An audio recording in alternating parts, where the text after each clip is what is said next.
learners, welcome to Zodiac e-learning Hub. Today's 1 minute question is, which of the following artificial ventilation mode is best suitable for a patient with a respiratory arrest? ഒരു respiratory arrest സംഭവിച്ച ഒരാൾക്ക് ഏറ്റവും കൂടുതൽ suitable ആയിട്ടുള്ള artificial ventilation ഈ താഴെ തന്നിരിക്കുന്നതിൽ ഏത് എന്നാണ് ചോദ്യം. So options: continuous positive airway pressure, continuous mandatory ventilation, then assistant controlled mandatory ventilation and non-invasive positive pressure ventilation.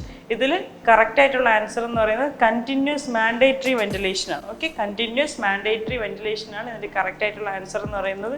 ഇതെന്ന് പറയുന്നത് എന്താണ്, ഒരു റെസ്പിറേറ്ററി അറസ്റ്റ് നടക്കുന്ന സമയത്ത് ഏറ്റവും പ്രിഫറബിൾ ആയിട്ട് യൂസ് ചെയ്യുന്ന ആർട്ടിഫിഷ്യൽ വെന്റിലേഷൻ എന്ന് പറയുന്നത് കണ്ടിന്യൂസ് മാൻഡേറ്ററി വെന്റിലേഷൻ ആണ്. Okay, that is CMV. Okay, then continuous positive airway pressure ആണെങ്കിൽ എന്താണ്, ഒരു റെസ്പിറേറ്ററി ഡിസീസ് അല്ലെങ്കിൽ ഒരു കോംപ്ലക്സ് അണ്ടർലൈങ് റെസ്പിറേറ്ററി ഡിസീസസ് ഉള്ള ആൾക്കാർക്കാണ് ഈ ഒരു കണ്ടിന്യൂസ് പോസിറ്റീവ് എയർവേ പ്രഷർ കൊടുക്കുന്നത്.